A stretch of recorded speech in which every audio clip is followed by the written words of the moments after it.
आपको मैं याद दिला दूं, पत्नी का दायित्व क्या है। आप राम कथा को भी पढ़े। जब राम जी वनवास जाने लगे तो सबसे मिले, लेकिन लक्ष्मण जी अपनी पत्नी के पास मिलने नहीं गए। लक्ष्मण जी अपनी पत्नी से कुछ कहने नहीं गए कि भाई हम 14 साल के लिए वनवास जा रहे हैं, कुछ मैनेज कर लेना अपना, जैसा जो कुछ हो। गए ही नहीं। अच्छा, हमें ये लगता है कि लक्ष्मण जी की पत्नी की जगह अगर आज की अम्मा होती तो वो तुरंत कहती, उससे कोई कहता है अब वो तुम्हारे स्वामी जी 14 साल के लिए वनवास जा रही है, 14 साल के लिए बाहर जा रही है, तो वो पत्नी तुरंत कहती है 14 साल के लिए क्यों जा रहे। उनसे कहते हो 20 साल के लाने चले जाए, पेपर पर साइन करते हैं, जरूरत है। ऐसा शब्द होता है।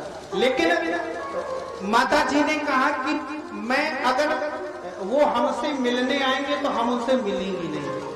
क्यों? अरे आपके पति हैं लक्ष्मण जी और 14 साल के लिए जा रहे हैं, आप तो उनसे कुछ कहो। पत्नी का मतलब पतनात पातुर यश सा पत्नी, जो पति को पतन होने से बचाए उसका नाम पत्नी, यही तो मतलब हुआ।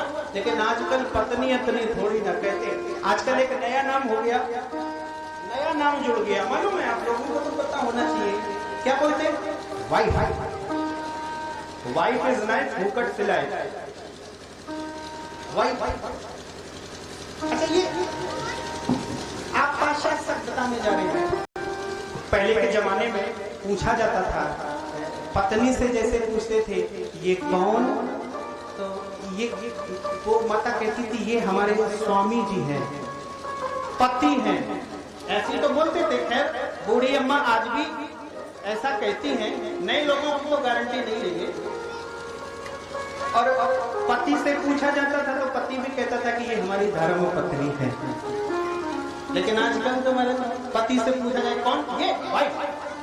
अच्छा, पत्नी से पूछा जाता है तो पत्नी भी बोलती है ये हसबैंड। हसबैंड का मतलब हंसने का बैंड बाजा, चाहे जैसे पीटते रहो चाहे जैसे हंसाते रहो। ये कोई मेरा कहने का मतलब आपको हंसाने का नहीं है, मेरा कहने का मतलब एक बात समझाने का है।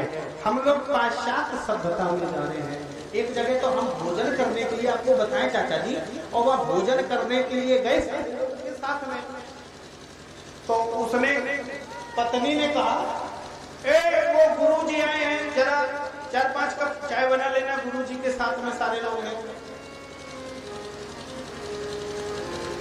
तो कुछ देर तो हमने सोचा कि ये नौकर है, तो हमने कहा कि ये कौन है, नौकर रखे हो क्या? बोले नहीं गुरुजी ये हमारे हस्बैंड है। तो हमने कहा तुम चाय बनवा रही हो?